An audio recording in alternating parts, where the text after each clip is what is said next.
In this podcast episode, Tucker Carlson and retired Colonel Doug Macgregor engaged in a deep discussion regarding the ongoing conflict between Ukraine and Russia, particularly in light of a proposed ceasefire deal.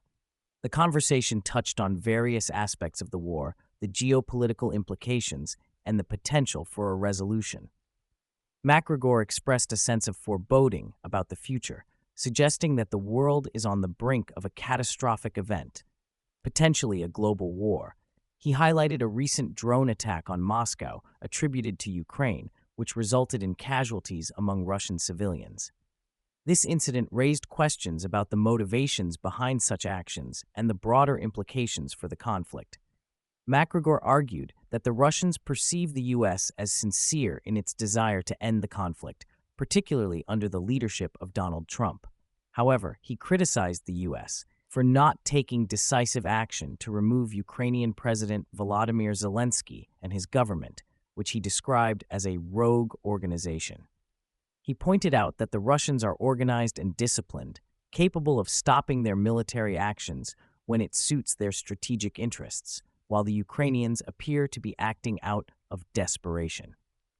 The discussion turned to the Ukrainian military's actions, with Macgregor suggesting that they have resorted to acts of vengeance as they face defeat.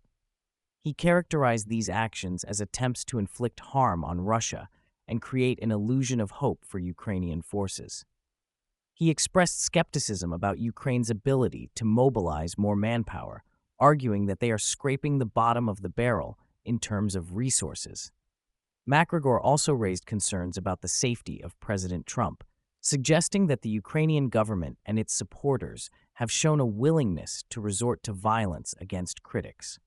He referenced the recent assassination of a critic of Ukraine, implying that such actions could pose a threat to American leaders as well. Macgregor provided insight into the Russian military's strategic position, asserting that they currently hold the initiative in the conflict. He speculated that the Russians may be contemplating further military actions, including advancing into Kyiv and securing more territory in Ukraine. He emphasized that the Russian leadership, particularly President Putin, is calculated and judicious, weighing their options carefully. He noted that while the Russians have historically not sought to expand their territory aggressively, the ongoing conflict has pushed them to consider securing more land to ensure their national security. Macgregor suggested that the recent Ukrainian attacks could convince Russian leaders to take more decisive military action. The conversation shifted to the proposed ceasefire deal between Ukraine and Russia, which Macgregor viewed with skepticism. He argued that the U.S. and Ukraine cannot expect Russia to agree to a ceasefire while continuing to supply Ukraine with military aid. He emphasized that the responsibility lies with Ukraine to demonstrate a willingness to cease hostilities before any meaningful negotiations can occur. Macgregor criticized the notion that the U.S. could broker peace while simultaneously supporting Ukraine's military efforts. He argued that the U.S. has created a monster in Ukraine by providing military support, and now it must take responsibility for the consequences of that support. The discussion also touched on the broader European context, particularly Germany's role in the conflict. Macgregor expressed concern about the current German leadership, suggesting that they are not adequately addressing the challenges facing the country. He argued that Germany needs to return to its roots and focus on its strengths, rather than apologizing for its past. Macgregor highlighted the importance of Germany in Europe, asserting that without a strong and productive Germany, Europe risks becoming stagnant.